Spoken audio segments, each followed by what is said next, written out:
Hi guys, so today we are going to practice using the slope formula and finding slope given three different formats.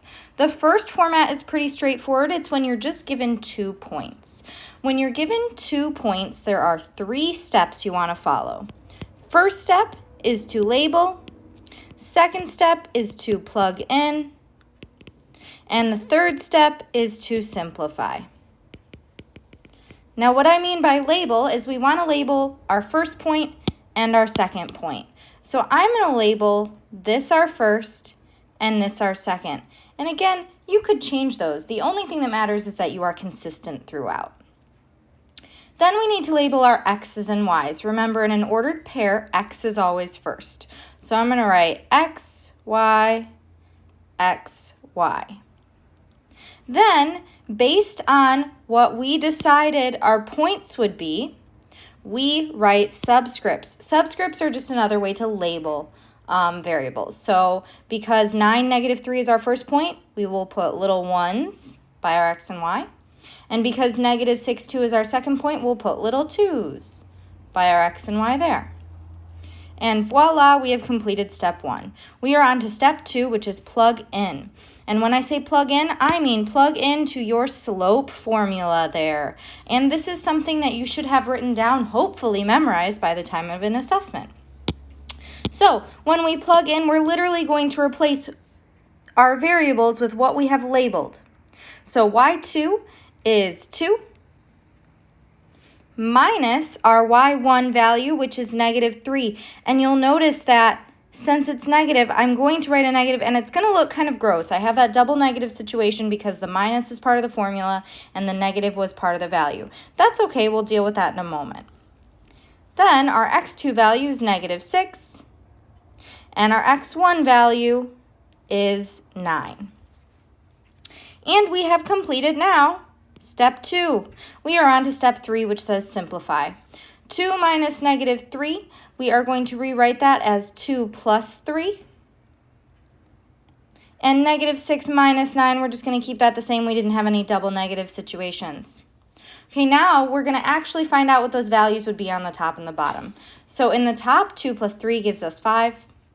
In the denominator, -6 minus 9, that gives us -15. So all in all, we have 5 over -15. And technically, once we get down to 2 values, this is a correct answer. However, we should always, if we can, simplify. So 5 over -15, we can take a 5 out of both the top and the bottom. If we divide the top and the bottom both by 5, we are going to be left with 1 over -5. So technically both are correct answers, but this one is the more correct or the better answer. So that is type number 1 of slope. Type number 2 is very similar. It's just going to be presented to us in a different way. So here we have a table. In this situation, you're going to just pick 2 of the points. So I'm just going to pick the top 2. It really doesn't matter which ones you pick. And then this will look just like our first problem where we label, plug in, and simplify. So here I would say this is x, this is y, x, y. And then let's make this our first point and this our second point just because we can. That will give those little 1's and those little 2's. And then again, we're plugging into that formula. I'm going to write it down here for reference, y2 minus y1 over x2 minus x1. So here I would have 6 minus 4 as my numerator, and -1 minus 0 as my denominator. When I simplify that, we're down to step 3, I would have 2 in the numerator and -1 in the denominator.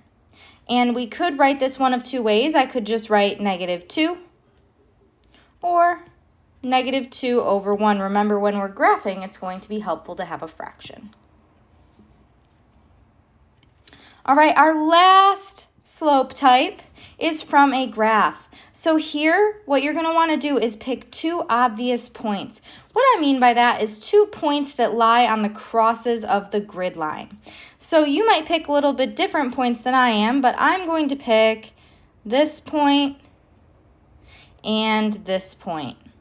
I wouldn't want to pick something like this because that wouldn't lie on a crisscross of the grid line. Oop. And then we're going to count our rise and our run. Remember that we always start from the left to right. So I'm going to start with this point and then navigate my way to this point. Start with the leftmost point.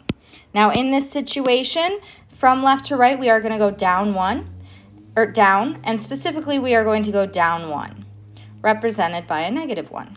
So our rise would be -1, and our run, you're always going to move to the right, and it's always going to be positive, is going to be +2 in this situation. And we cannot simplify this. Our slope is -1/2. And what you want to do is go back and make sure that this makes sense. Since our line is decreasing from left to right, we know that it should be negative. If you got a negative slope as your answer, but your line was increasing, you probably made a mistake. And those are all 3 types of slope.